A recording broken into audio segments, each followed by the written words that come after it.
Salut à tous, c'est Envergure. On est de retour pour parler de la course au First Pick NBA 2022 après Chet Holmgren, le profil de Paolo Banchero. Je précise que cet épisode a été enregistré avant la loterie. On va donc faire des suppositions, mais surtout on va faire son profil technique, physique, psychologique. C'est parti, c'est Envergure, générique.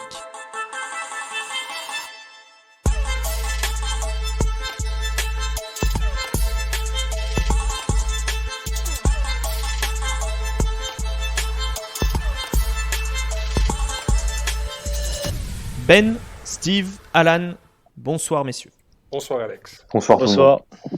Paolo Banchero, donc le joueur de Duke, Duke qui n'a pas réussi à offrir à Coach K le farewell tour qu'il voulait puisqu'ils ont été éliminés bien aux portes du titre, quasiment aux portes du titre NCAA, mais qui a quand même fait une grosse saison grâce notamment à Paolo Banchero. Il y avait aussi Wendell Moore, AJ Griffin, Trevor Kills, Mark Williams, que des joueurs qui pourraient être draftés au premier tour en juin prochain. On va donc commencer par parler du parcours. Comme on a l'habitude, le parcours, l'histoire de Paolo Banchero. Alan, c'est toi qui t'y colle. D'où vient-il ce jeune homme ? Il vient d'une région qui commence historiquement à sortir énormément de basketteurs. C'est le nord-ouest des États-Unis, donc la région de l'État du Washington. C'est un joueur, donc comme tu as dit, qui vient d'une famille de sportifs. De mémoire, le papa a joué au baseball. Donc pas le basket, mais il y a vraiment un background sportif familial, dans un sport diversifié. Et lui, c'est aussi un sportif très diversifié pour le Banchero. C'est pas Jalen Suggs en termes de football américain, mais c'était aussi un très bon joueur de football américain au lycée. Mais en fait, son parcours sportif athlétique, il a été vraiment embêté par le Covid. Je pense que c'est quelque chose qu'il faut vraiment surtout mettre en avant. Dans les dates du Washington, ça a été très compliqué pour les compétitions intra-lycéennes, pour le AAU et tout ça. Et donc, il n'a pas joué de match quasiment officiel pendant très longtemps. Ce qui a par moment un peu freiné sa progression, mais qui lui a aussi permis de travailler vraiment de son côté et pour arriver à Duke extrêmement près. Comme Chet, comme Jabari, il a le cursus honorum complet, comme j'aime bien dire. Il aurait été McDonald's American si le match avait eu lieu et tout ça. Il a été un des meilleurs freshmen de toute la NCAA cette année, un des meilleurs joueurs sur la NCAA, il faut le dire, du côté de Duke. Ouais. Et voilà, famille de sportifs, petit gène donc italien, qui est un peu marrant par le nom, on sait pas trop comment le prononcer et tout ça, mais une bête athlétique qui a fait plusieurs sports et qui a excellé cette année à Duke. Justement, parlons de ses capacités athlétiques, de ses mensurations aussi. Au niveau de l'âge, il aura 20 ans en fin d'année. Je ne sais plus s'il est de novembre, octobre, je ne sais plus. Mais pour l'instant, il a encore 19 ans. Mais il est par exemple en tout cas, il est 2002. Voilà. Il n'est pas de 2003 comme Jabari Smith. Il est de 2002. Et les joueurs les plus jeunes de cette draft seront de 2003. Steve, le corps, l'athlète, qui est Paolo Banchero corporellement ? Donc il est grand, 2,08 m, massif, 113 kg et relativement long. L'envergure situe à peu près entre 2,14 m et 2,16 m, en fonction des sources.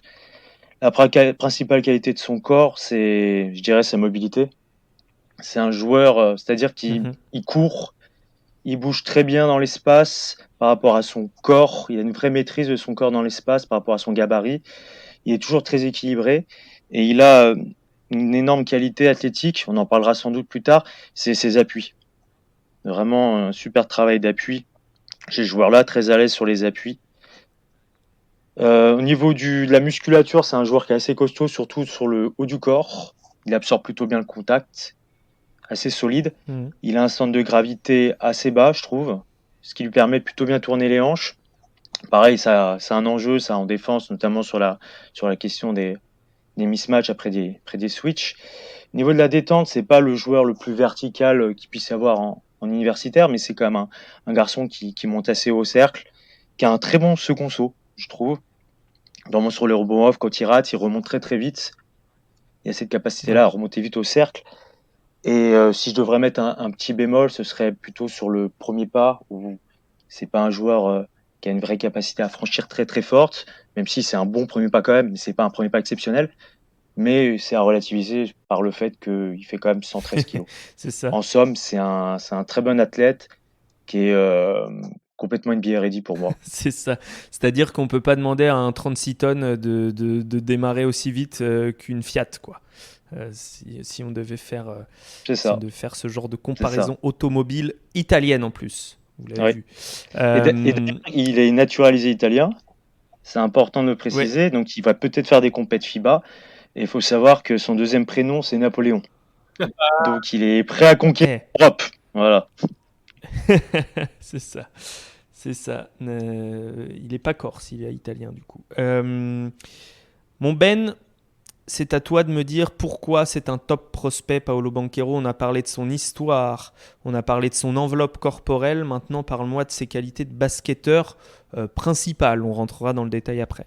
Ben, je dois premièrement réaffirmer qu'on achète tout d'abord un profil physique absolument incroyable. C'est quelqu'un qui peut bouger, non seulement qui est massif, mais qui peut très bien bouger, donc il peut se rendre absolument partout sur le terrain. Et aussi, bien qu'il ne soit pas totalement là, il projette comme un scoreur ce qu'on appelle à 3 niveaux, qui peut scorer au cercle, à mi-distance et à 3 points. Le tir à 3 points particulièrement est un peu désordonné cette année, mais sinon, moi, ce que j'achète offensivement, surtout, c'est sa capacité à se rendre au cercle qui est absolument incroyable. Il a un spin move qui est déjà d'élite. Il met tout le monde dans la laveuse à cycle, à spin près du panier. C'est vraiment très impressionnant à voir. C'est aussi quelqu'un qui a un toucher. Je sais qu'on aime beaucoup, c'est une mode en général dans le monde du scouting d'inventer des talents de passeur à des joueurs d'intérieur, mais lui, c'est quelqu'un qui a un vrai toucher. C'est quelqu'un qui a un vrai toucher, donc qui projette potentiellement aussi pour être un initiateur. Euh, mais c'est quelqu'un Quand tu dis qui toucher, c'est toucher à la passe. à la passe, exactement. Exactement. Qui fait des vraies lectures de jeu, qui ne panique pas sous pression non plus. C'est vraiment quelqu'un qui a un vrai toucher. Donc, j'aime beaucoup aussi ses passes à partir du haut du cercle, c'est-à-dire juste au point le plus loin où est-ce qu'on a de tirer à 3 points. Il est très capable justement de passer et du poste bas et d'en dehors de la raquette. Ça, je trouve ça très impressionnant. Pour moi, c'est des trois du trio de joueurs qui va potentiellement être drafté premier. Chet, Jabari et Paulo, c'est lui qui a le plafond le plus haut. Il n'a peut-être pas le plancher le plus bas, mais si tout fonctionne bien, il a le plafond le plus haut. Ah, hot take. T'es pas d'accord? Je sais pas si c'est une hot take. Bah, je sais pas. Je réfléchis en ce moment à la question. Je suis en train de refaire mon big board. Est-ce qu'on peut parler de ce qu'il y a à l'intérieur de sa tête maintenant qu'on a dressé un peu la carte d'identité, l'attitude déjà, Steve, sur le terrain. Voilà, est-ce que c'est un leader par la voix, par l'exemple, par les deux, comment il réagit face à l'adversité? Qu'est-ce que tu peux me dire du genre, de sa personnalité sur le terrain? Sur le terrain, c'est un joueur plutôt discret, calme, pas très extraverti. Il est leader surtout par le jeu sur le terrain. C'est-à-dire qu'il a une grande capacité. J'ai trouvé cette saison très capable de hausser son niveau de jeu quand l'équipe en avait besoin, de prendre ses responsabilités. Et à contrario, quand l'équipe tourne bien, il avait aussi cette capacité tout à fait de laisser le jeu à ses coéquipiers. C'est quelque chose que j'ai bien apprécié. Après, c'est pas un joueur qui est particulièrement vocal, j'ai trouvé. Voilà, voilà, qui a pas donné l'impression non plus d'être insatisfait de son rôle dans l'équipe, bien intégré au Ouais, collectif. Voilà. ouais. Il fait. J'aime bien ses mimiques, moi, quand il répond en interview. Il fait vachement le gars mature, le gars un peu dur. Là, on parlait avec Ben de cette vidéo incroyable où il est confondu avec Patrick Mahomes. Et donc, il est par un journaliste de Formule 1 qu'on peut aisément pardonner, du coup. Euh, Ben, qu'est-ce que t'en penses, toi, de ces interviews que t'as vues? Steve a parlé du terrain, hors terrain. Je sais pas encore. Il m'a l'air un peu plus dans la moyenne des joueurs qu'un Jabari Smith, par exemple, qui m'avait plus impressionné. Tu sais, je veux dire, la moyenne des joueurs, c'est-à-dire que la cassette, pour plusieurs de ces joueurs-là, la cassette des médias embarque à un très jeune âge. Et je trouve que Ouais. pour Paul Banchero, c'est un peu le cas, mais en même temps, il a été dans l'œil des médias depuis qu'il y a quoi, 15-16 ans. Donc, ça, je pense qu'on peut lui pardonner. Non, mais mentalement, pour moi, j'ai quelques réserves sur ce que j'ai vu en défensive avec Duke, parce que c'est pas un joueur qui, physiquement, ne peut pas compétitionner en défensive. C'est un joueur qui mentalement, perdait complètement la carte de qu'est-ce qui est en train de se passer sur le terrain, là. Donc, je pense que justement le côté non vocal dont Steve parlait, moi, j'équivaut peut-être ça à un certain manque de maturité jusqu'à un certain point. Peut-être pas un manque de maturité comportementale, mais un manque de maturité côté basket. C'est-à-dire qu'il n'y a tellement jamais eu besoin euh, de s'acquitter systématiquement de toutes ses responsabilités que des fois, justement, quand il voit quelque chose qui est un peu moins sa responsabilité selon lui, il part dans sa bulle, puis ça ne fonctionne plus. C'est compliqué de défendre au basket. Oui, oui. Donc ça m'inquiète un peu côté Banchero. Alors ça peut être aussi expliqué, puisque comme tu le dis très bien, c'est compliqué de défendre. Il est plus difficile d'appréhender un schéma défensif collectif que offensif, surtout quand tu as le talent de Paolo Banchero, c'est-à-dire qu'offensivement, on va te donner le ballon et tu vas faire des choses. Défensivement, on va attendre de toi des décisions. Comme disait Alan, il a raté beaucoup de compétitions à cause de la pandémie. Donc je ne dis pas que ça explique tout, mais je dis que ça peut expliquer. Alan, pourquoi est-ce qu'il est un initiateur principal, Paolo Banchero? Est-ce qu'il est le meilleur joueur d'une bonne équipe, en tout cas le premier attaquant ou le 1 bis? C'est the question. C'est the question si on le draft en numéro un ou si... J'ai un peu évolué sur la question. Je t'aurais dit non et un vrai non en janvier. Et en fait, sa fin d'année m'a vraiment fait prendre en confiance sur ses capacités de création. Pour moi, c'est... Alors oui, il y a Kennedy Chandler ou John Montero, c'est le meilleur passeur de la draft. Franchement, du haut de la draft, je trouve que ses qualités de playmaking et de passe, elles sont assez folles, surtout quand on fait le rapport euh, poids-taille. Poids-taille, playmaking. C'est comme chez Jabari Smith, le tir, pourquoi c'est le meilleur shooter de la draft? Parce qu'en plus, c'est taille par rapport au shoot. Et je trouve que la qualité de passe de Paolo Banchero, sa vision, notamment comme l'a dit Ben, après des spin moves, dans la zone intermédiaire, elle est assez incroyable. Et en fait, la question en fait, tous les initiateurs qui réussissent en NBA, les initiateurs d'élite, ils ont le pull-up de loin. Enfin, il y a que Jimmy Butler qui par moment arrive à le faire, mais c'est pas vraiment un initiateur sur un initiateur comme on les entend. Il faut avoir ce pull-up de loin, notamment à 3 points, pour pouvoir ensuite être défendu différemment et exprimer ses qualités de passe, notamment sur pick and roll et tout ça. La question, ça va être est-ce qu'il a ce tir? Est-ce qu'il a ce tir? Parce que les qualités de passe, il les a. La capacité d'aller au cercle et de se créer des paniers faciles, ce qu'ont les initiateurs, il l'a. Franchement, il est assez, même s'il n'a pas le meilleur premier pas, il est tellement puissant, tellement tonique, je trouve, que il peut se créer pas mal de choses faciles. Voilà, il shootait à... Il a les deux mains, il a le dribble pour faire ça?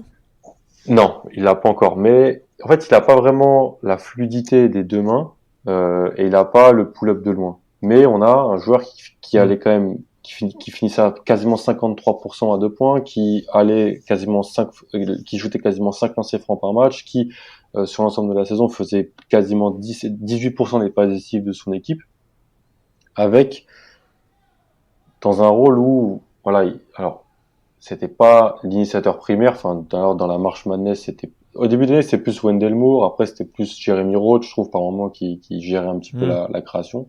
Lui était un peu plus dans ce rôle secondaire. Je pourrais pas te répondre. Je dis juste que j'ai un peu évolué sur la question et je pense il peut être un bon initiateur NBA. primaire, je sais pas, il y en a 10-15 quoi. Donc, mais en fait, Oui. j'ai plus confiance dans ses qualités d'initiation qu'avant. En fait. Ben, je te donnerai la parole après sur le tir, puisque c'est ce qu'Alan a mis en point d'interrogation. Mais je vais donner la parole à Steve sur la défense. Pour compléter, cette année, il défendait sur qui? Et à ton avis, il peut défendre sur qui à terme? Et surtout, dans quel rôle? Est-ce que c'est un gars qu'on va mettre sur le ballon? Est-ce qu'on va mettre loin du ballon? Mais est-ce que loin du ballon, il aura un impact? Ce genre de questions. Donc, cette saison, elle est défendue essentiellement sur son vis-à-vis. Il n'y avait pas énormément d'ajustements par rapport à lui. Donc, il défendait sur des postes 4 en général. Donc, il était en général plus grand que ses adversaires directs, plus costaud. Et il était il est intéressant sur la défense porteur où il se met un petit peu en action. Mais comme vous disiez, sur la défense non porteur, tout ce qui est les rotations défensives, les aides défensives, c'est un peu compliqué. Peut-être quelques flashs en protection de cercle, mais c'est pas ça. Hein, c'est pas là-dessus qui va être intéressant. Il a défendu pas mal aussi. Duke défend aussi pas mal sur du switch.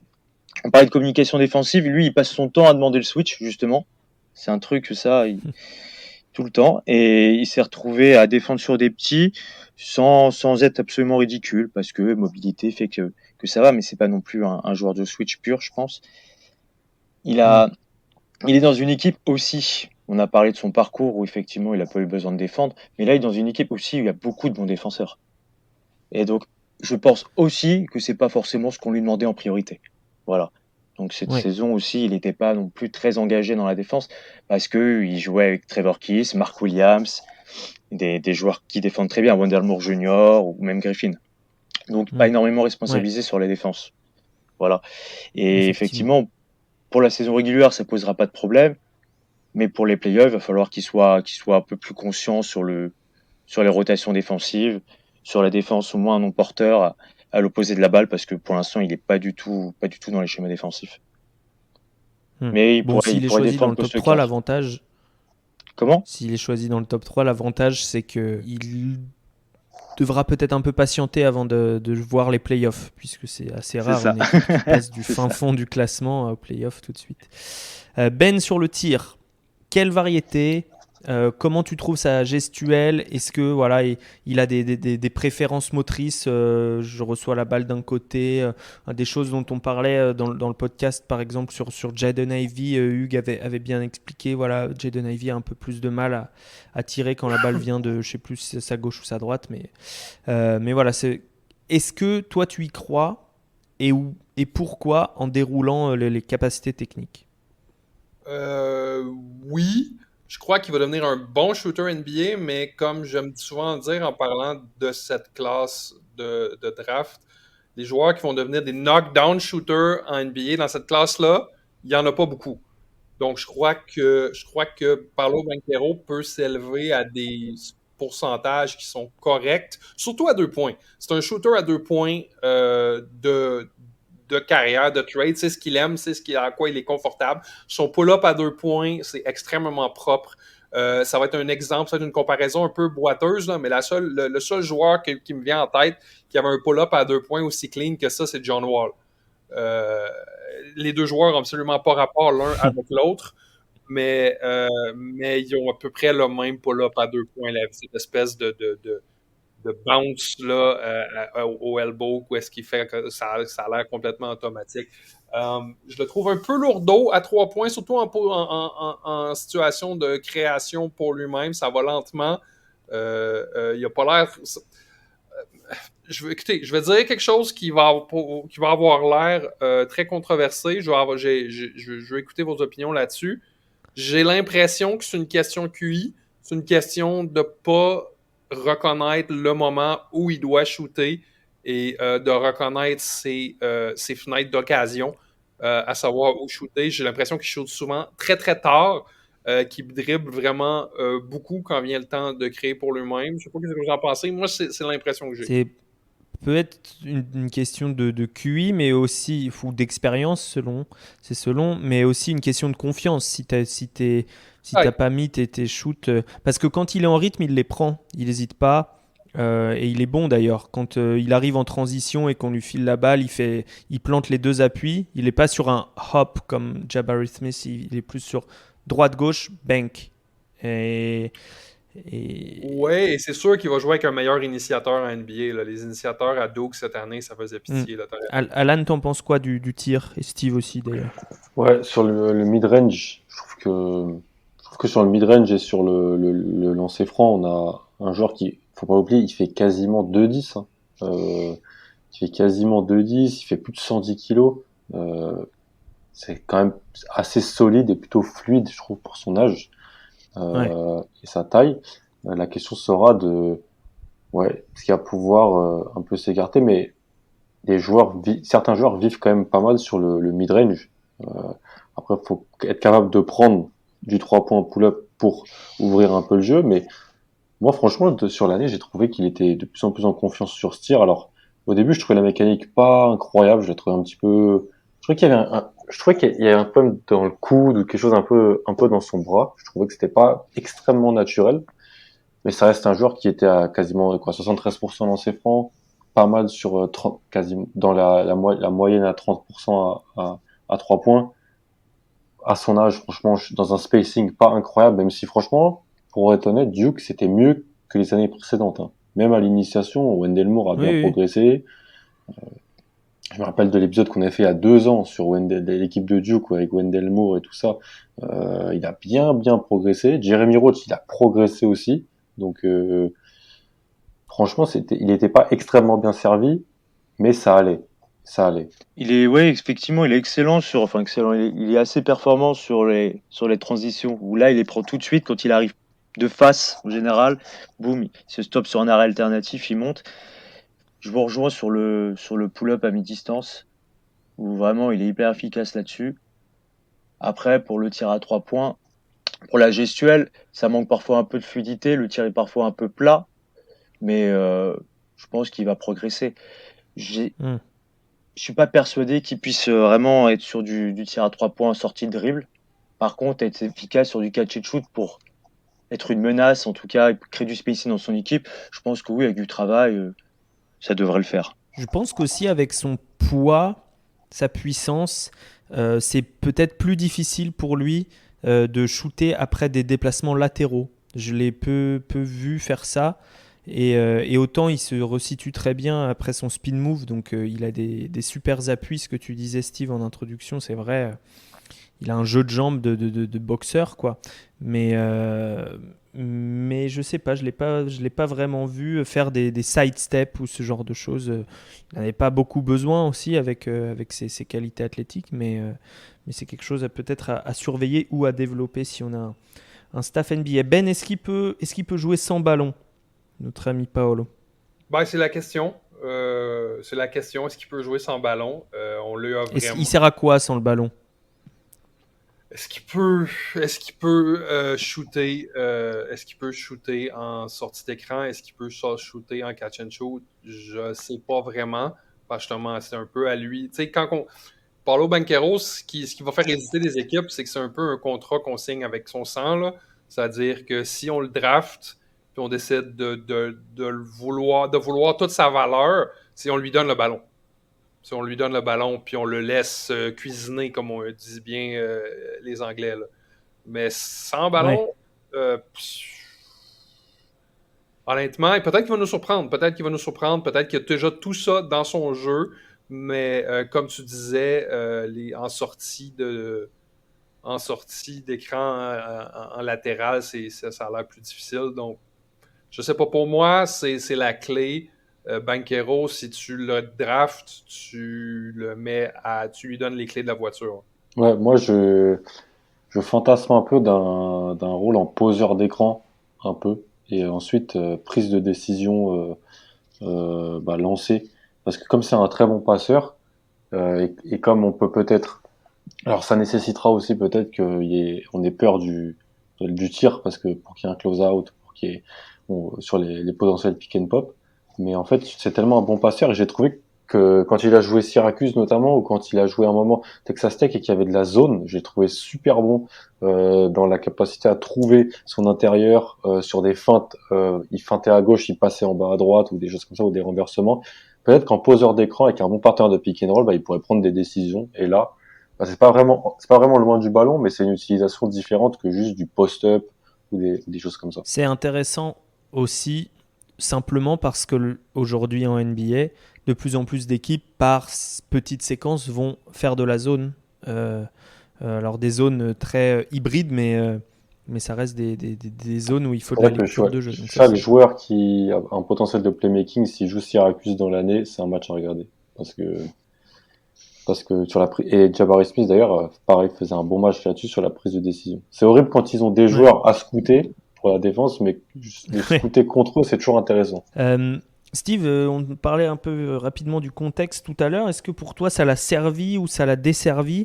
Et qu'est-ce qu'on peut retirer de ça? Parce qu'il avait à côté de lui un très très bon protecteur de cercle. Mark Williams, vraiment très très long. Vous pouvez écouter notre podcast sur lui, mais en gros, quand il lève les bras, il est à 10 cm du cercle. Donc quand il saute, c'est difficile de passer au-dessus. À côté de lui, il avait Mark Williams à l'intérieur. À l'aile, il avait Wendell Moore, A.J. Griffin, donc des gars imposants, mais qui peuvent shooter aussi. Pas mal de spacing. Est-ce que c'était pas finalement le contexte presque idéal à Duke, qui manquait peut-être juste finalement un gros meneur de jeu, mais il y en a peu en NC. Ouais, c'était un bon contexte pour moi parce que il a appris à jouer en équipe aussi. Faut savoir que il faisait pas un sport collectif au lycée, hein. Il jouait tout seul, il jouait contre personne, il jouait avec personne. Donc les grosses craintes moi que j'avais quand j'avais un petit peu regardé avant de préparer un article sur Duke, c'est que au niveau de la prise de décision, c'était catastrophique, il faisait n'importe quoi. Et là, il a fait le choix de rejoindre une des équipes avec le plus de talent. Et du coup, même s'il est responsabilisé, puisqu'il est à peu près à 27% de taux d'usage, il a quand même obligé de faire jouer les copains, d'être dans des collaborations. Et je pense que dans sa formation de basketteur, c'était un très bon choix. Il aurait pu faire le choix inverse, comme Patrick Baldwin, aller dans une fac un peu moins, avec moins de talent, et puis mettre plus de points et s'exposer un peu plus. Mais dans l'idée d'une formation de basketteur pour se préparer pour l'NBA, je pense que c'est un très très bon contexte. Bon choix. Ben, t'es d'accord avec ça? Oui, absolument, absolument. Je crois qu'il va y avoir peut-être des meilleurs contextes en NBA pour lui, surtout dans le top 5. Mais oui, absolument. Lesquels?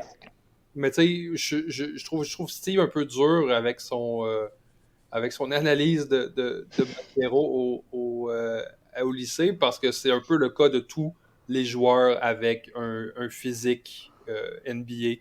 Parce que c'est ça, on dit souvent dans le milieu du scouting, le physique, on ne peut pas l'enseigner, là.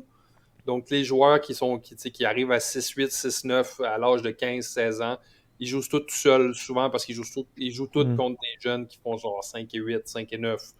Donc, ouais, mais oui, je pense que justement, son toucher, c'est très développé. Puis je crois que c'est encore très embryonnaire chez justement le jeu d'équipe, le désir aussi justement de se fondre dans un collectif chez Paolo Banchero. Je pense que ça peut juste s'améliorer. Alan, quel bon contexte dans le haut de la draft, quel bon contexte pour lui, est-ce qu'on le met à côté d'un Mark Williams en mieux, puisque avec déjà d'expérience, est-ce qu'on le met à côté d'un stretch pour jouer d'un mec qui stretch, un grand qui stretch? Qu'est-ce qu'il faut dans l'idéal? Le contexte idéal, mais c'est le contexte le plus rare, c'est à côté d'un stretch 5 protecteur de cercle, parce que comme ça, lui, il a pas besoin de protéger le cercle, et de l'autre côté, il peut se retrouver avec les 4 joueurs alignés à 3 points, et lui, il est tout seul pour attaquer le panier, et là, il te détruit le cercle adverse. Moi, je pense que Indiana, les Pacers.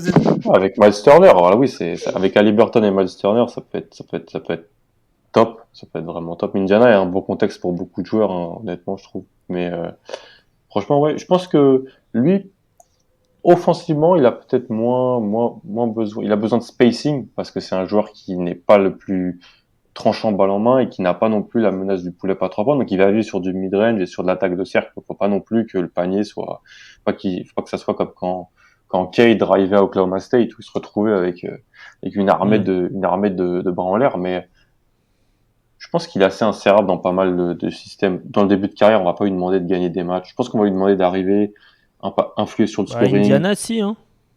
Ouais, Indiana n'a jamais l'habitude de tanker et veut toujours être au moins passable plus. Donc c'est vrai que avec Indiana, c'est oui, non, ça. Mais il joue avec Haliburton, Malcolm Brogdon, s'il reste TJ Warren, Miles Turner, Chris Duarte. Tonga, Isaiah Jackson, Chris Duarte et tout ça, c'est sûr que c'est des bons joueurs, donc ça l'aidera. Paolo Banchero, Isaiah Jackson. Donnez-moi un stylo. Donnez-moi un stylo. Où est-ce que je dois signer? Ouais, Ben, tu dis, toi, t'étais fan du contexte à Indiana. Indiana qui a genre le 6e meilleure chance d'avoir.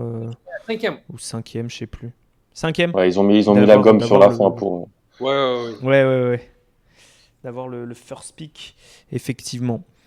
Est-ce que l'un d'entre vous a quelque chose à ajouter qu'il avait dans ses notes de scouting sur Paolo Banchero ou Banchero Je trouve juste que cet épisode. Plus que d'autres, il a vraiment progressé, je trouve, dans l'année. Je trouve que les progrès étaient vraiment notables dans pas mal de choses. Et pour un freshman, c'est normal, ils progressent tous, hein, de semaine en semaine à cet âge-là, c'est normal, surtout pour lui qui sortait de pas mal de périodes sans jouer. Mais le Paolo Banchero, qui est pourtant incroyable, hein, le premier soir au Madison Square Garden contre Kentucky, par rapport à celui de Elite 8, Final Four et tout, qui take over même à un moment contre Michigan State quand ils sont un peu mal dans la marche madness, qui fait un gros même match contre North Carolina, il a pas assez le ballon, ils se font éliminer par North Carolina, il a pas assez le ballon, mais c'est quand on lui donne, il y va et il met les points, il va les chercher tout seul. Hein. Une belle progression. Steve le mettra souvent mieux en exergue que moi vu qu'il suit beaucoup la SEC, mais je trouve qu'il a été vraiment sur une pente ascendante sur l'année dans son jeu offensif. T'as vu un joueur qui évoluait, Steve? Oui, toute la saison, oui. L'adresse, j'ai pas les chiffres, mais sur les 10-11 derniers matchs, il était beaucoup plus adroit à 3 points. Ben parlait de sa prise de décision. Pareil, je trouve qu'il était plus intelligent sur la fin de saison, il faisait des meilleurs choix. Donc oui, clairement, il a vraiment évolué tout au long de la saison. En plus, il a jamais été blessé, il a toujours un vrai temps de jeu, donc ça a été constant, c'était une saison pleine, quoi. Absolument, Paolo Banchero, donc l'américano-italien ou l'italo-américain, on ne sait pas encore. Je suis en train de chercher les splits pour conclure ce podcast, mais je me perds sur le site de Sports Reference. Donc ils sont certainement dans le Scouting Report, on vous les mettra en tout cas dans notre prochain Scouting Report. Messieurs, merci beaucoup pour votre analyse. Nous avons respecté le timing et le contrat portrait de draft de futur drafté Paolo Banchero, futur top 3, allez, top 5 pour pas se mouiller. Et on vous donne rendez-vous pour tous nos contenus avant draft, des lives, d'autres podcasts évidemment, des mock drafts, des big boards, des scouting reports, tout ce que vous voulez. C'est sur les plateformes d'écoute que vous choisissez, c'est sur notre site envergure.co. Là, tout est agrégé.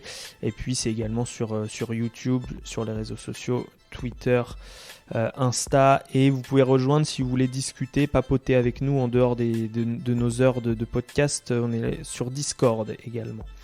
Donc voilà, je crois que j'ai été complet. Et vous l'avez été sur Paolo Banchero, Alan, Ben, Steve. Merci les gars. Et Merci à tous. très bientôt. Merci. Ciao.